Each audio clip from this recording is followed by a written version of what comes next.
Well guys, this is pretty insane, but to be honest, not surprising for America, and especially considering all we have seen in the past month or more. Because now it seems these rich tosspots and owners of multinational companies seem to think they can make the current president accept what looks to be a bogus election result and have him transition to Biden in time for inauguration. It's complete lunacy, but before we get into that, and following on from my Biden voter stream last night, I will be doing private Warzone Battle Royale matches for any Xbox, PlayStation or PC gamers out there that want to join me over on the gaming channel tonight at around 8 PM. The link will be down below as always. But enough of that, let's get back to the video. We all know these multinational corporations pressured governments behind the scenes, helping them to set policy, but to do it so openly like this is just taking the piss and saying to the American voter, it does not matter if there's dodgy shit going on with the election. We need Joe Biden in the White House. China paid good money for this after all, so we will make it happen. Because I'm sure most of you know, if Joe Biden gets into the White House, you will see big business running your life like never before. Oh, and I'm also hearing America will have a 1-year lockdown. That is incredible shit, and I would say well done to America for voting him in, but it looks more likely to have been the voting dead that got Biden in if he gets in. Joe's most popular demographic, after all, are sitting around the 120 to 200-year-old mark, showing these people have a commitment to democracy anyone could be proud of. Not being able to breathe is nothing because they can still use mail-in ballots to vote for Biden in 2020. But now it seems these dead voters might not get him over the line. Big business are trying to save their 10% man's hopes of taking the White House, which is something Breitbart picked up on last night with this article headlining, report, Fortune 500 CEOs will intervene if Joe Biden isn't inaugurated by January 20th, because apparently they control your country, not the elected officials that you guys apparently put in there, or like I said, the voting dead do anyway. A report by CBS News states that in a conference call late last week, Fortune 500 executives were planning to step in on behalf of Biden to pressure Republican lawmakers if President Trump holds up the former vice president's transition. CBS News reports, but if Mr. Trump tries to undo the legal process or disrupt a peaceful transition to Biden, the CEOs discussed making public statements and pressuring GOP legislators in their states who may try to redirect electoral votes from Biden to Trump, said Yale management professor Jeffrey Sonnenfeld, who convened the meeting. Emphasis added. They're all fine with him taking an appeal to the court to a judicial process. They didn't want to deny him that, but that doesn't stop the transition, said Sonnenfeld. They said if that makes people feel better, it doesn't hurt anything to let that grind through. Well, I would suggest it does. If it turns out there has been widespread election fraud, we will have to wait and see. The transition should certainly not start before then, that is for sure. The CEOs decided to wait for November the 20th certification of votes in Georgia before meeting to decide their next moves, which apparently one of the counties in Georgia has actually found 2,500 ballots or something like that wasn't counted. Yet the media said there's no evidence of anything dodgy going on. It also says their actions could include threats to stop donations to political action committees and even corporate relocations, which is rather laughable as I expect most of these Fortune 500 companies are probably located in Democrat territory. But we can let them do whatever they want, I suppose. The big business lobby and Wall Street have been looking to undermine Trump's economic nationalist agenda for years. The US Chamber of Commerce and the Business Roundtable, both representing some of the nation's largest multinational corporations and fighting Trump, congratulated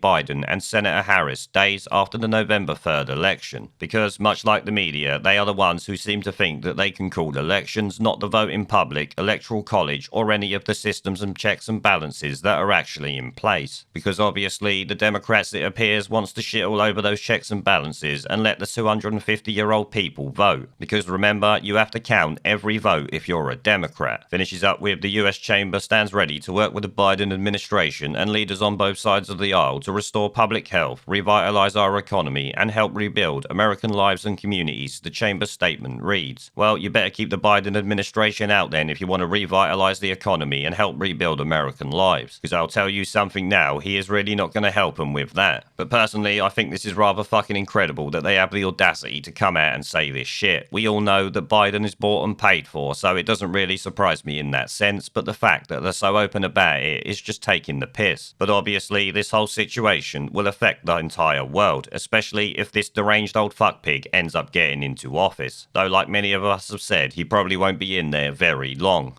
There is a pattern consistent throughout history of oppressed people turning on the oppressors. slaves against their owners, the peasantry against the feudal barons, colonies, Mr. Verhofstadt, against their empires. And that is why Britain is leaving. And it doesn't matter which language you use, we are going, and we are glad to be going. We're off.